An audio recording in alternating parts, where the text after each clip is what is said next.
Hello friends, आज सम objective questions and Shakespeare's के ऊपर ले आए हैं। ये और बहुत ही महत्वपूर्ण क्वेश्चंस हैं और ये टीजीटी पीजीटी के लिए बहुत ही इंपॉर्टेंट हैं। तो आइए चलते हैं। पहला क्वेश्चन है, how many play did Shakespeare right? A option है 37, बी ऑप्शन 38, सी ऑप्शन 27 और डी ऑप्शन 58। तो इसमें से राइट आंसर कौन सा है? शेक्सपियर ने कितने प्लेज लिखे, कितने ड्रामा लिखे? तो इसमें दोस्तों राइट आंसर आपका है 37। दूसरे क्वेश्चन की ओर बढ़ते हैं। The defeat of Armada in A option 1588, B option 1589, C option 1852 और डी ऑप्शन 1577। तो अमांडा का जो वार हुआ था वो किस सन में हुआ था, किस ईयर में हुआ था? तो इसमें राइट आंसर आप कमेंट करके बताइएगा। तो उसमें राइट आंसर है 1588। आगे बढ़ते हैं। थर्ड क्वेश्चन है, which play of Shakespeare to be unfinished? Shakespeare का ऐसा कौन सा प्ले है जो अनफिनिश है, जो पूरा नहीं लिख पाए थे, अधूरा रह गया था? तो इसमें पहला है Henry VIII and possibly the last Cardenio, B option है Hamlet, C option King Lear और डी ऑप्शन है हेनरी IV पार्ट सेकेंड। तो इसमें राइट आंसर पे आप कमेंट करके हमें बता सकते हैं। तो इसमें दोस्तों राइट आंसर है Henry VIII and possibly the last Cardenio. Fourth question की ओर बढ़ते हैं। In word he is universal poet. This is the opinion of Langebaut. Universal poet कौन है? ये किसके लिए कहा गया है? तो इसमें ए ऑप्शन है शेक्सपियर, बी ऑप्शन मिल्टन और सी ऑप्शन वर्ड्सवर्थ और डी ऑप्शन है शैली। तो ये 4 पोएट हैं। 4 पोएट भी एक से एक दमदार पोएट हैं। इसमें से ये पता करना है कि यूनिवर्सल पोएट किसको कहा गया है? मिल्टन को कहा गया है, शेक्सपियर को कहा गया है या वर्ड्सवर्थ या शैली को कहा गया है? तो इसमें राइट आंसर आपका दोस्तों शेक्सपियर है। फिफ्थ क्वेश्चन की ओर बढ़ते हैं। Who publish the first life of Shakespeare in 1709? Shakespeare की लाइफ के विषय में किसने पब्लिश किया? तो निकोलस रो, डाउडेन और कंडेल हेमिंग, इन 4 राइटर्स में से किसने शेक्सपियर की लाइफ को पब्लिश किया? तो इसमें राइट आंसर आपको बताना है। तो इसमें राइट आंसर है निकोलस रो। उसके बाद 6 क्वेश्चन आता है, Globe and Blackfriars are the names of theatres which are associated with? तो ग्लोब और ब्लैक फ्रियर्स ये 2 थिएटर हैं, ये किससे एसोसिएटेड हैं, किससे संबंधित हैं? तो पहला ऑप्शन है बेन जॉनसन, मिल्टन और पिंटर और शेक्सपियर। ये 4 राइटर हैं। इनमें से ग्लोब और ब्लैक फ्रियर्स थिएटर से कौन संबंधित है? तो इसमें दोस्तों राइट आंसर है आपका, आप कमेंट करके बता सकते हैं। तो इसमें दोस्तों राइट आंसर है शेक्सपियर। 7 नंबर क्वेश्चन है, Shakespeare probably worked with someone in 2 last parts of Henry VI and in the Richard III, who is he? Shakespeare ने 2 last part Henry VI and Richard III इनके किसी के साथ के लिखे हैं। तो वो कौन से राइटर हैं? पहला तो है ऑप्शन मार्लो, दूसरा ग्रीन और वी लोज एंड नैश। ये 4 ऑप्शन में से किसके साथ इन्होंने 2 अपने ड्रामा को पूरा किया था, हेनरी VI और रिचर्ड III? तो इसमें राइट आंसर आपका है मार्लो। उसके बाद 8 नंबर क्वेश्चन की ओर बढ़ते हैं। करें कि others avoid our question thou art free, about whom did Matthew Arnold write? करें कि others avoid, ये कोटेशन भी बहुत अच्छा है, others avoid our question, thou art free। तो ये किसके बारे में यहाँ पूछ रहा है? मैथ्यू अर्नाल्ड ने कहा है। मिल्टन के लिए कहा है, या वर्ड्सवर्थ के लिए कहा है, या टेनिसन के लिए, या शेक्सपियर के लिए? क्योंकि मैथ्यू अर्नाल्ड ने सभी के लिए कुछ न कुछ बोला है। तो यहाँ पर अदर्स अवॉइड अवर क्वेश्चन बहुत ही इंपॉर्टेंट कोटेशन है, दाउ आर्ट फ्री। तो ये मैथ्यू अर्नाल्ड ने शेक्सपियर के विषय में कहा है। उसके बाद 9 नंबर क्वेश्चन की ओर बढ़ते हैं। डायना's lip is not more smooth, rubious the small pipe is as the maiden's organ shrill and sound whose personality is being referred here. डायना's lip is not more smooth। Diana एक देवी हैं, सुंदरता की देवी हैं। तो कह रहे हैं कि डायनाज के lip is not more smooth, इतने भी स्मूथ नहीं हैं, रूबियस और इतने लाल नहीं हैं, as the small pipe as is as the maiden's organs. तो जो डायना के लिप्स, जो किसके बारे में, जो हीरोइन है, नायिका है, उसके बारे में कहा गया है। शेक्सपियर ने बहुत ही ऊंची कल्पना की है। तो अपने किस ड्रामा में किस नायिका के लिए ये बात कही है? तो पहला ऑप्शन है वायला इन 12th नाइट में कही है, या सीलिया इन एज यू लाइक इट में कही है, या डेस्टिमोना इन ओथेलो में कही है, या नन ऑफ दीज। तो इसमें से राइट आंसर आपका है वायला इन 12th नाइट। वायला के विषय में इन्होंने कहा है। 10th नंबर की ओर बढ़ते हैं। Macbeth, Hamlet, King Lear and Othello are Shakespeare's. Macbeth, Othello, King Lear, ये शेक्सपियर की बहुत ही ग्रेट ड्रामा है। तो इसमें आपको ये बताना है कि ये कैसे ड्रामा है, कॉमेडी है, ट्रेजेडी है, रोमांस है, या नन ऑफ दीज हैं। तो मैकबेथ, हैमलेट, किंग लियर और ओथेलो, इनके जो भी नायक हैं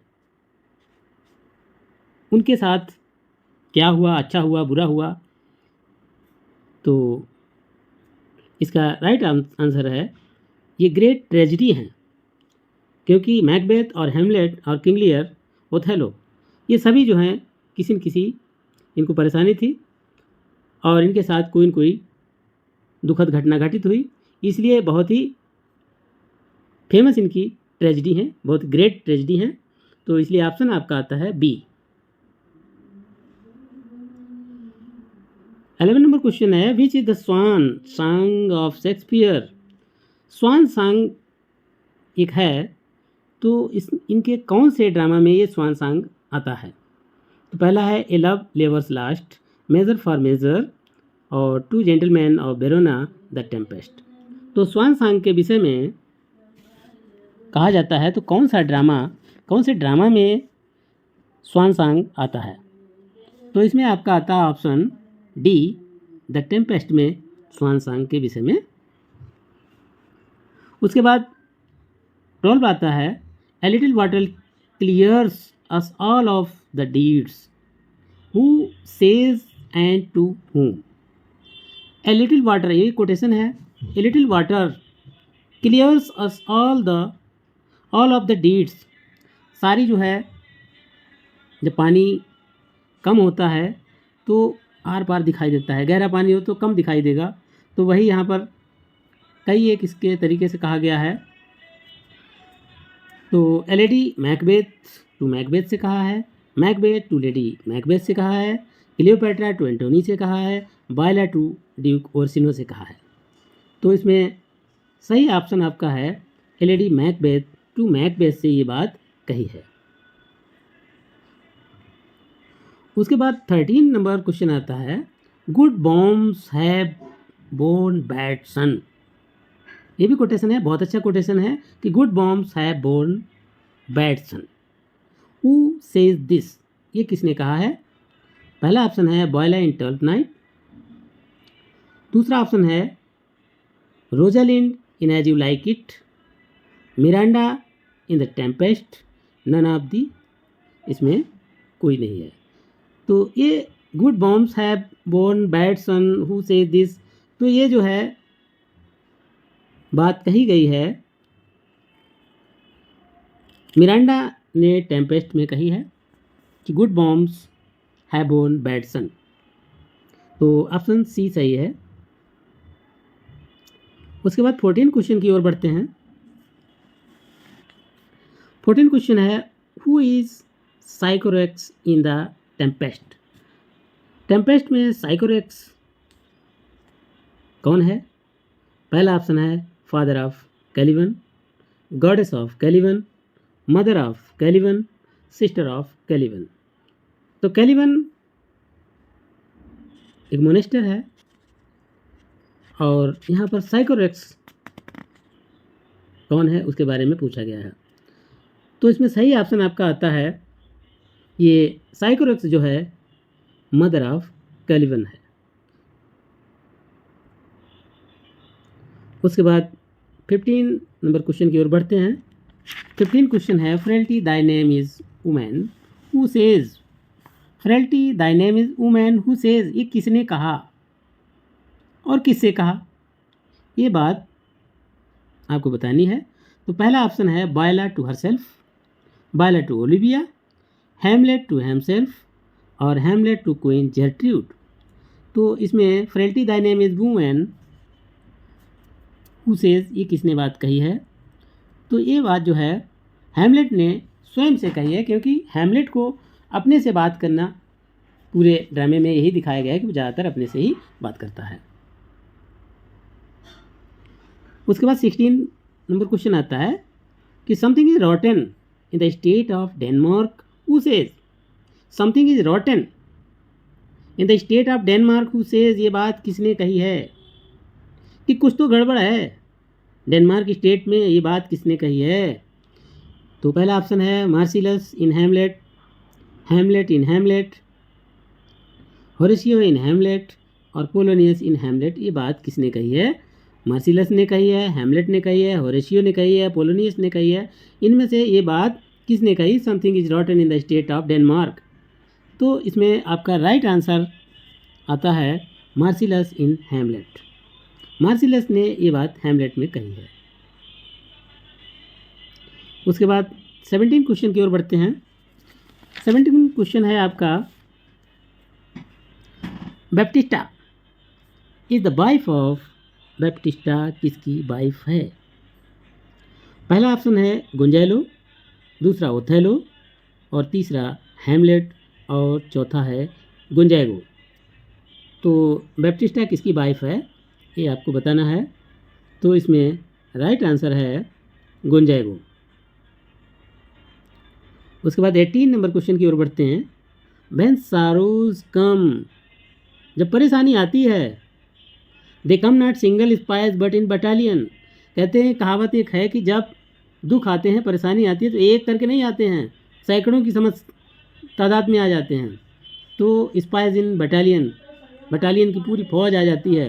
हु इज़ द स्पीकर, कौन स्पीकर है इस बात को कहने का, और कौन से ड्रामे में ये बात कही है और किसने कही है? तो पहला ऑप्शन है हैमलेट ने कही है, या होरेशियो ने कही है, या किंग क्लॉडियस ने कही है, या नन ऑफ दीज, ये बात किसने कही है? तो इसमें आपका राइट आंसर, ड्रामा तो आपका हैमलेट है, लेकिन ये बात कही किसने है ये आपको समझना बहुत ज़रूरी है। तो व्हेन सारोज कम, जब दुख आते हैं तो बहुत ज़्यादा आते हैं, सिंगल नहीं आते हैं, अकेले नहीं आते हैं, यहाँ पर कहने का मतलब है। तो यहाँ पर इसका राइट आंसर है किंग क्लॉडियस। उसके बाद 19 नंबर क्वेश्चन है, there is divinity that saves our ends. Who says there is divinity that saves our ends? तो जो हमारे अंदर डिविनिटी है, अच्छा गुण है, ये सारी जो है हमारा, जैसा हम अच्छे काम करेंगे वैसा ही हमारा जो है लाइफ बनता चला जाएगा, ये बात किसने कही है? हैमलेट ने कही है, होरेशियो ने कही है, एंटोनी ने कही है, या ब्रूटस ने कही है? तो ये बात आपको बताना है। तो ये बात हैमलेट ने कही है। उसके बाद 20 नंबर क्वेश्चन और last question, better a witty fool than a fool is wit. ये भी कोटेशन है कि बेटर ए बिटी फूल बिटी का फूल मतलब मजाकिया होता है, जोकर होता है। कह रहे हैं कि बेटर है बिटी फूल, एक चतुर मूर्ख joker clown, then a fool is bit, एक मूर्खतापूर्ण जो हम कार्य हो, चतुराई हो, उससे अच्छा क्या है कि जो चतुर मूर्ख अच्छा है। तो ये बात कही है किसने? फेस्टे ने कही है, मालवोलियो ने कही है, जैक्यूस ने कही है, या टच स्टोन ने कही है। तो इसमें राइट आंसर आपका है फेस्टे। ये बात फेस्टे ने कही है। तो दोस्तों ये 20 क्वेश्चन थे और ये आपको पसंद आए और ये आपके एग्ज़ाम में आएंगे। तो नेक्स्ट वीडियो में फिर मिलते हैं, तब तक के लिए जय हिंद।